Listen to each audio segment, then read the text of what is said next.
Good morning, good afternoon, good evening, good night, where you at? It's your girl Fallon, aka Amor'eThePoet, pound 24. I'm here again with you guys, and I am so grateful.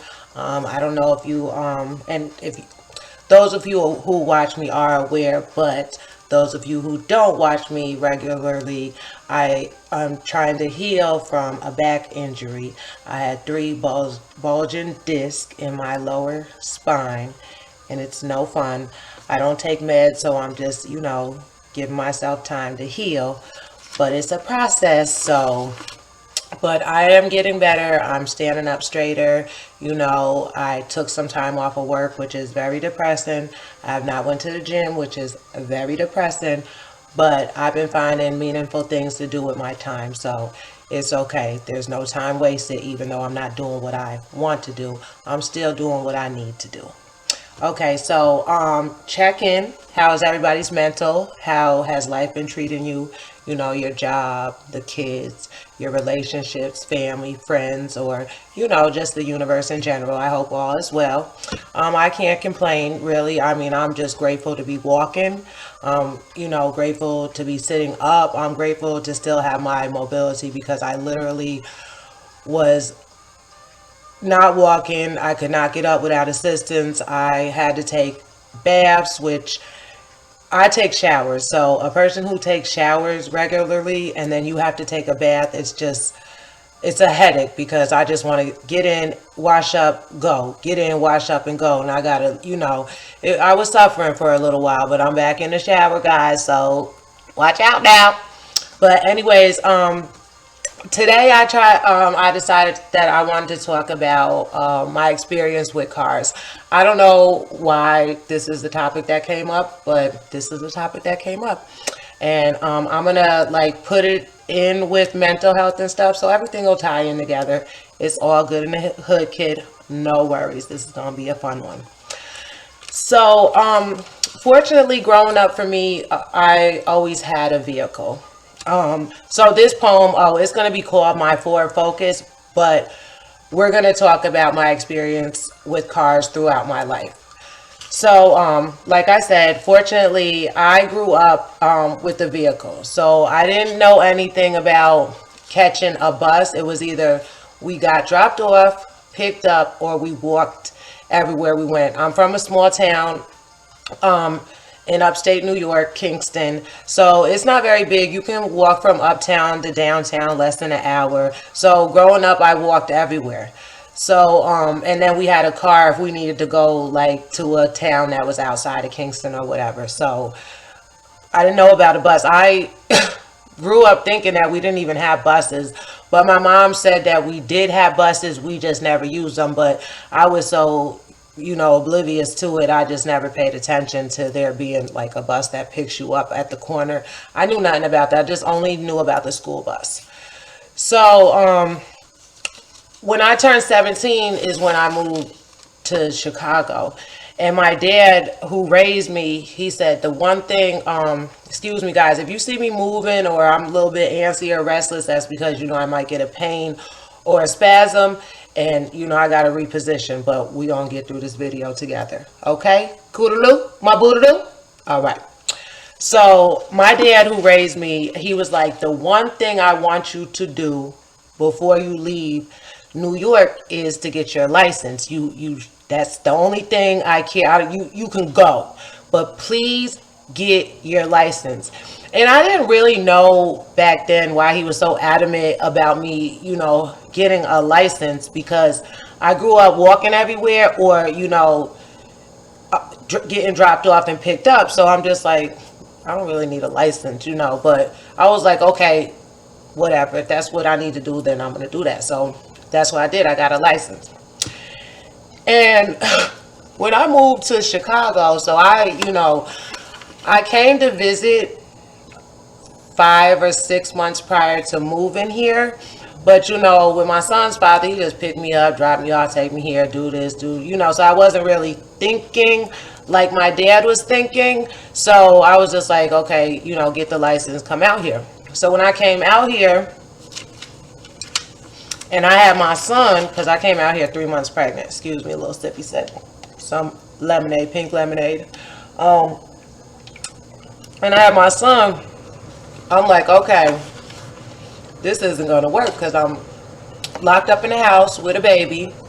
I'm 18 years old. I'm in a big city, but you don't just get up and start walking in Chicago, especially when you're not from here. You don't know areas.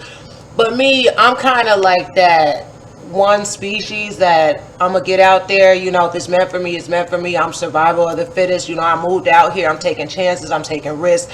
I'm gonna walk if I need to walk. I'm not waiting on anybody. So for a little while, that's what I would do. I would walk blocks, miles. I would walk to work because waiting on the Chicago bus, sometimes it's like you waited for nothing. They see you standing on the corner and they pass you, damn near jump in front of the bus, and they just pass you, and that's your bus. So I think that happened about one too many, two times. You know what I'm trying to say. And I said, you know what, forget this. I'm just gonna walk everywhere. If I just leave earlier and I just walk to where I need to go, because me getting left standing on the corner waiting for a bus, that's definitely not gonna keep on happening. So I was like, okay. So I don't know, it was about maybe 2 years down the line, maybe about 20 years old. My grandma called me and she said she had a car for me, and this is in New York. I just had to come and get it. So I was like, oh, yes, like, okay, cool. I'm gonna have a car. I got a baby or whatever. So I went out there. I took the train to New York, and it was a Ford Bronco. I knew it was a Bronco, but I just learned that it was a a Ford Bronco, because I wasn't really, knowledgeable on the model and make, all that stuff I'm talking about. So I went out there and she gave me this Ford Bronco, and I was just like so excited because it was a Jeep, but it was mine. It was free. I didn't know what I had to do with it. I didn't know about maintaining it. I knew how to drive it, push the gas pedal, put it in drive, do all that, reverse it. I knew how to drive. I had a license. So that's all that mattered at that time, in that moment. So we pack up. We're getting ready to come back to Chicago. And we're driving. And about 2 hours in, our feet are getting hot, really hot. And I'm trying not to think.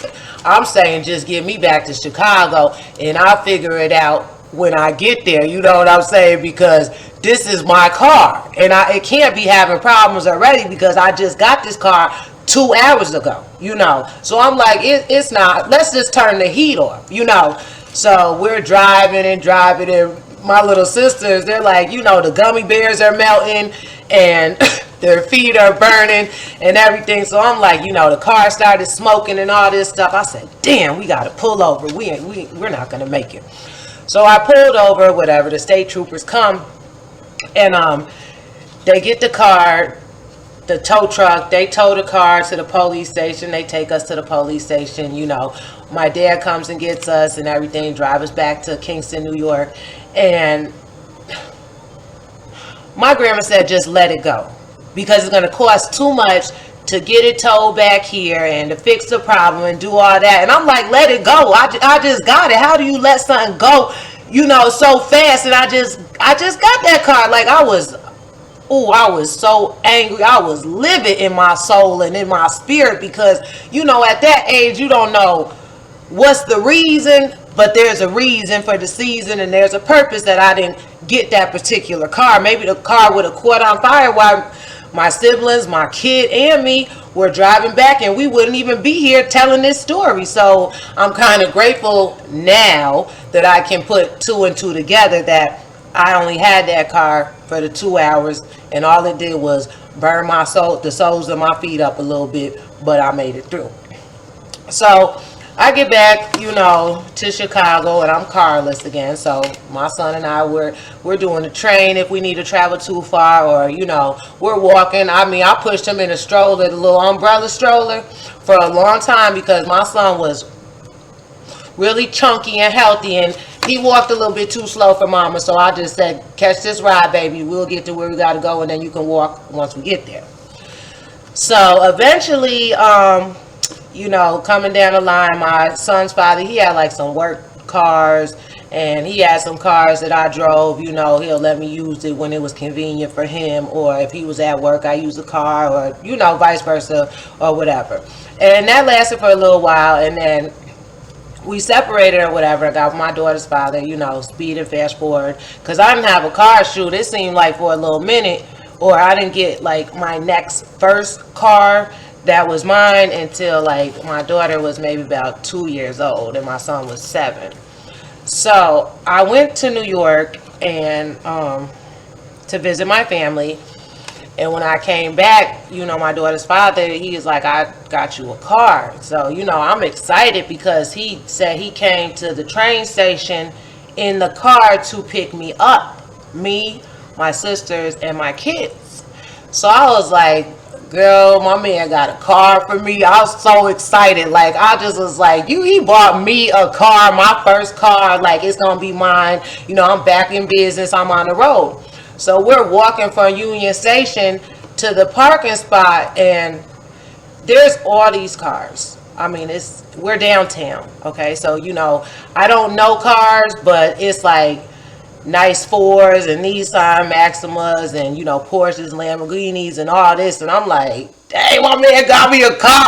Oh, which car did he give me? You know what I'm saying? And but then there's this one car that's like in between the cars or whatever. I'm like, he's not gonna do me. I didn't even know what kind of car it was, but I know that, you know, my man's not gonna get me no car like that. He's gonna get me a good car, a car that I look good in. So we're walking and he's not saying anything. I'm like, is it this one or this? Because it was like a little bit down. And he was like, nah, come on. We get down. Guess what car it was?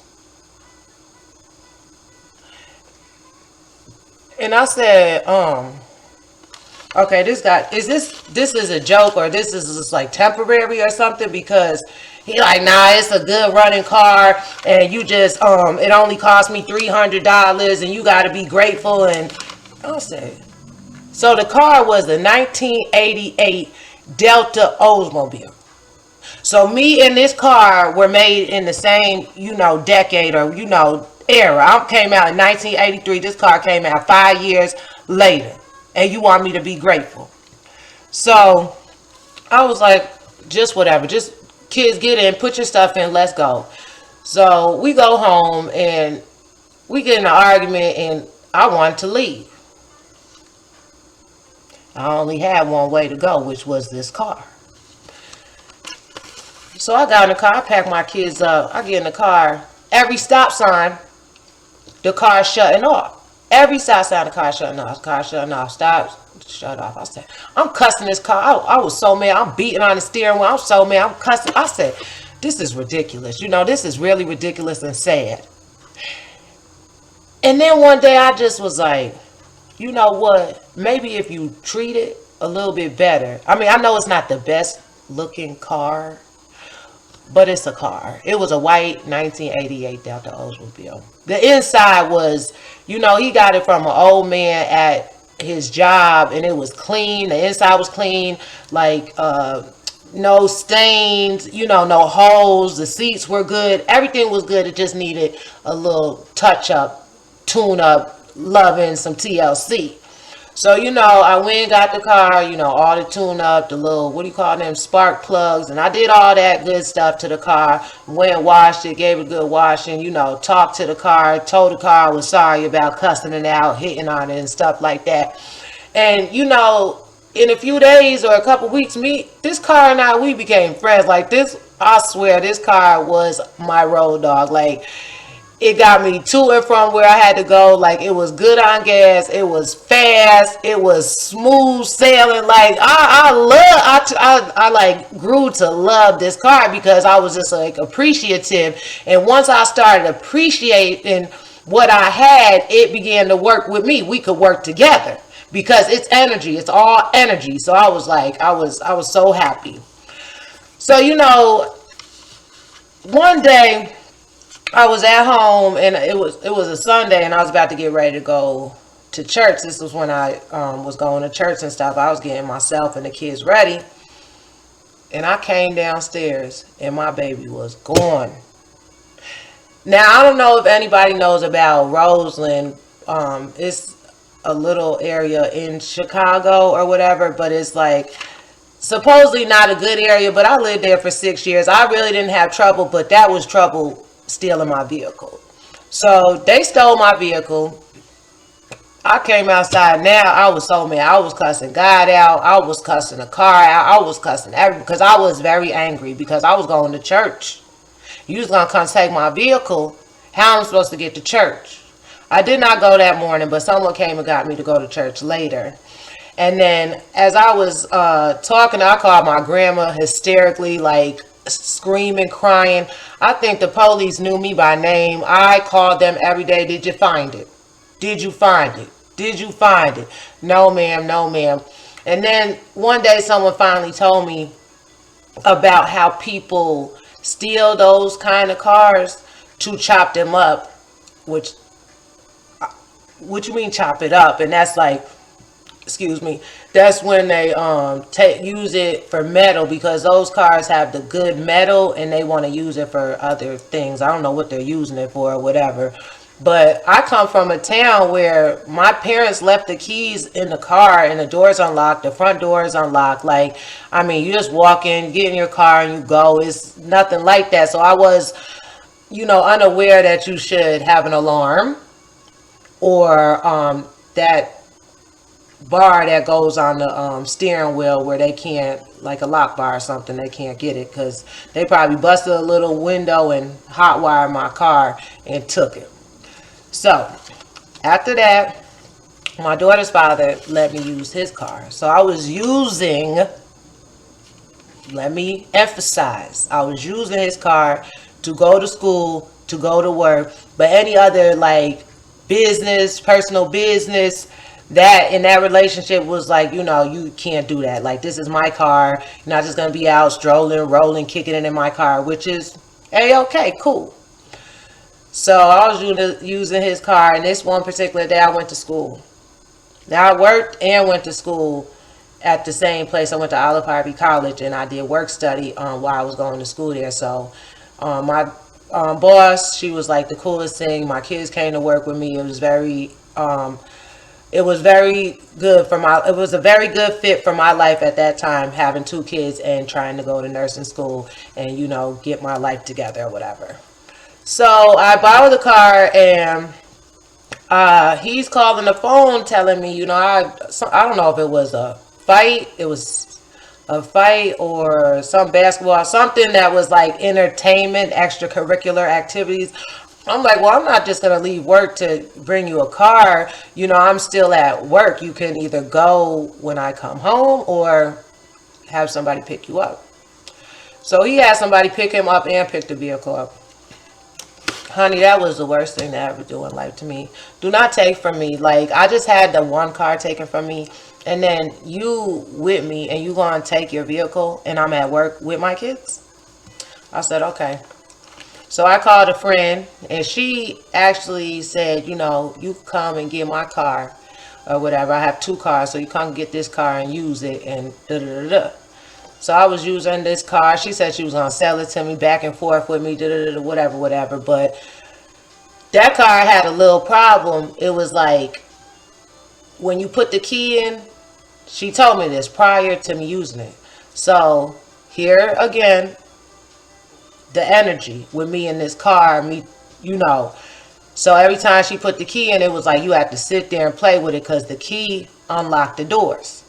So if the key didn't turn, the doors didn't unlock. So I was like, okay, that's fine. I'll just have to sit there and play with it. Like, me and this car got so cool. Like, it was just doop. Like, it was damn near opening up before I even got up to the door because it knew its mama was coming to get in.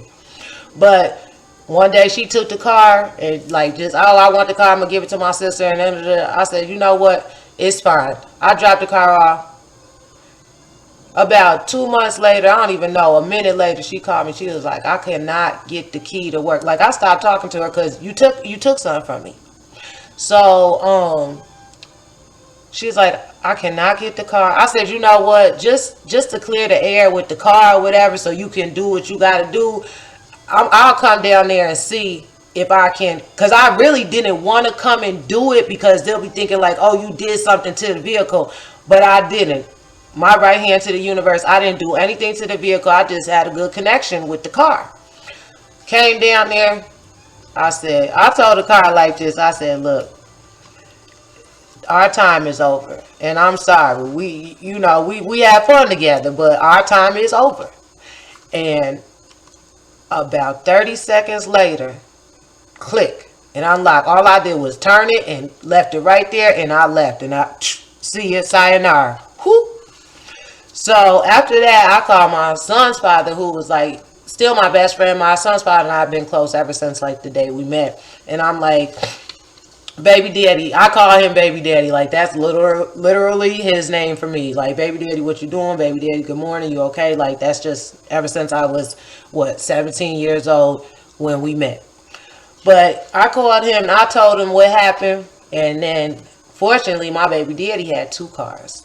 So he said, you could come and get this car. And, I got this other one. Don't worry. But you need a car with our kids driving back and forth, because he's a good man. You know what I'm saying? He's thinking like logically, like, you need to get to school, you need to get to work. I'm not in the streets kicking it, partying, like, I'm going to school. I'm getting my life together. And he could honestly see that. So he gave me my blue Ford Focus. So for a while, like, it still had a car note and everything on it, but my son's father, he was still taking care of that. As long as I got the kids to school and to and from, and myself to school to and from, that's all that mattered to him. And that was it. I kept the car clean, washed, dried, oil changed, all that good stuff. And that's what I did. So one day, I don't know if it was myself or my daughter's father or somebody, one of the kids, dropped the key while we were coming inside to the car outside. So, of course, living in Roseland, same place, same parking spot and all that, I come outside, the car is gone. But this isn't like a car, I guess they want to really steal for like metal and stuff, because it was a 2002 Ford Focus. But it was like more so used for joyriding and stuff like that. And the year that the car was taken, I believe there was like some type of storm or blizzard. So when they finished joyriding with it, while they were joyriding with it, I guess you bend up the license plate. See, these are all tricks and trades. I don't know nothing about this. Some street car thieving shit that they do. So you bend up the license plate so they don't see, of course, because the car is reported stolen. But the blizzard occurred, and they had parked the car somewhere on the side, and they finally retrieved the vehicle. So I didn't know, though, once you don't have the key that's initially made to the engine or the, steering wheel and stuff, you have to get a whole new box and a whole new key and all that stuff made. So my son's father was like, look, I've been paying the car note, either like, it's only had like probably 2 more car notes left or whatever, not a lot of money, and it needed that key made or whatever. And I know his sister was trying to get the car, and I was like, just give me a second, I got a school check coming and I'm gonna get the car. I'm gonna pay the car off. He said, you can pay it off, put the car in your name. He'll send the title to me once I pay. It was just going to go directly to me. It's never even going to be in his name. It's just going to be directly to me, and then get the key made. And that's what I did. And that car and I, we were boom together, like forever. Like, that car got me through so much in life, and we're going to hear about it in the poem. So I'm not going to really, talk about it too much. But I was just grateful, like, I finally had a vehicle that was mine. Like, it could be taken because the car thieves are out there lurking. But, like the government or the repo man wasn't just going to come take it or whatever. And now it's like on a new level of life, because I was used to either walking or borrowing. And it's uncomfortable. That's what it is, when you dependent on somebody else to do something for you or take you somewhere, when you could just get up and do it yourself. So you got to, gain your independence. So I kept this car for a long time, until like the oil started leaking. Like some stuff started, it was getting old because I was working miles, distances, at jobs, take me an hour to get there, hour to get back. So I was like putting a lot of wear and tear on this car. And eventually I got a Ford Escape, which I still have. The Ford Focus, I had let a man said he was going to fix it, and I paid him, and I was going to give this car to my son after the man fixed it. But he basically, when I had the car finally towed from the shop, because I just said, forget it, keep the money, let me just get the car. The car was like rats had been living in it. Like, I'm like, I wasn't even going to take the time. It wasn't worth it. It wasn't worth it. When I went to see the vehicle, it was dead. It was honestly completely dead.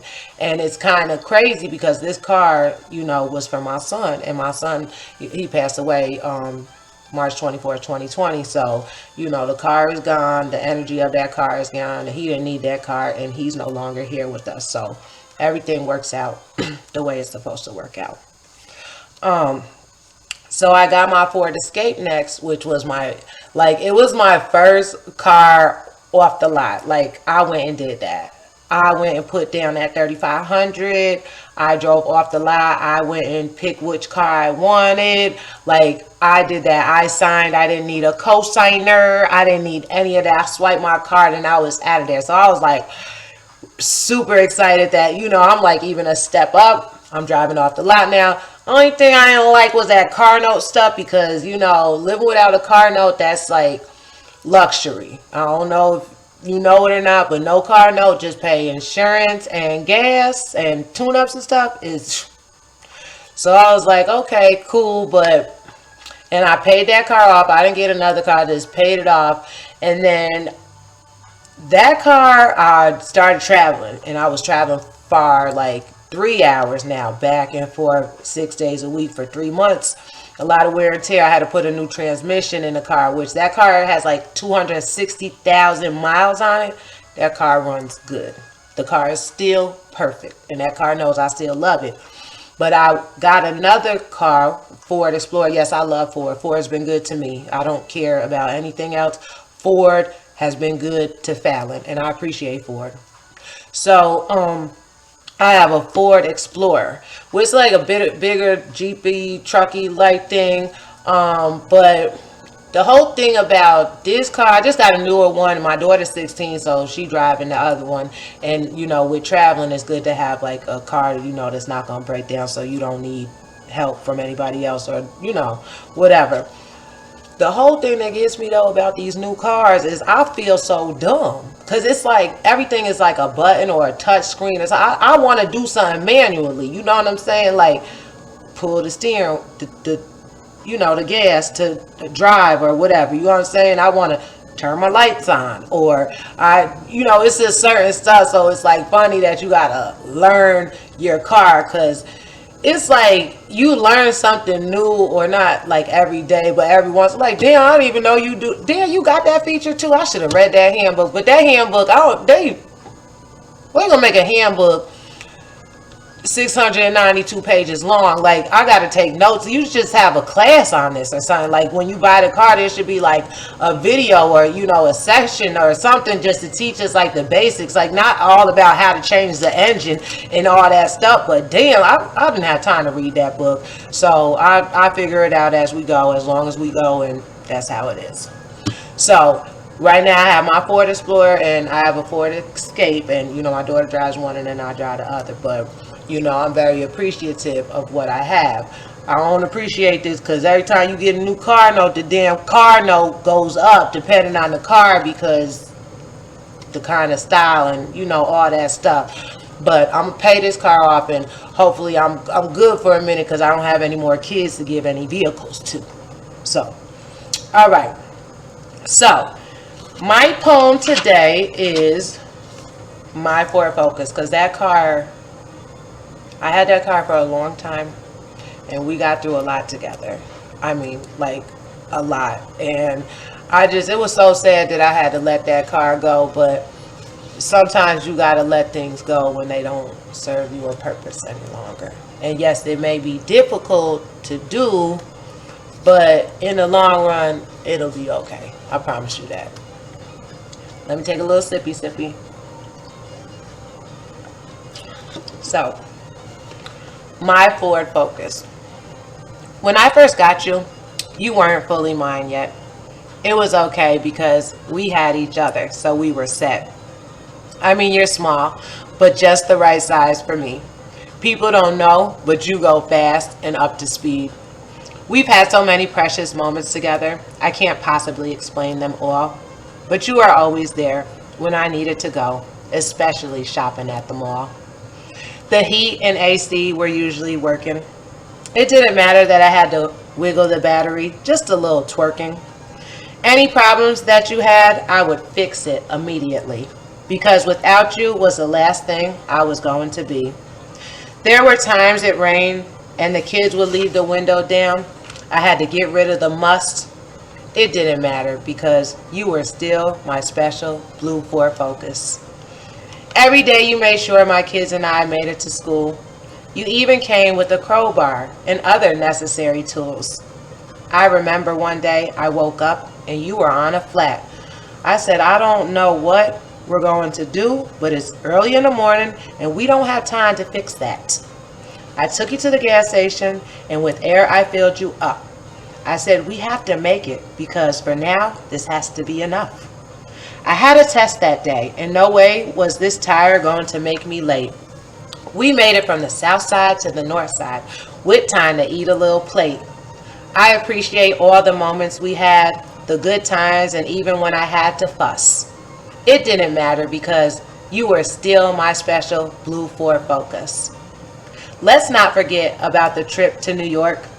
Everyone doubted us and the fact that we would make it back and forth.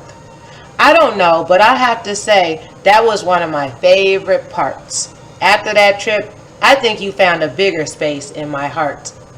It was the day before we left. Everything bad was happening.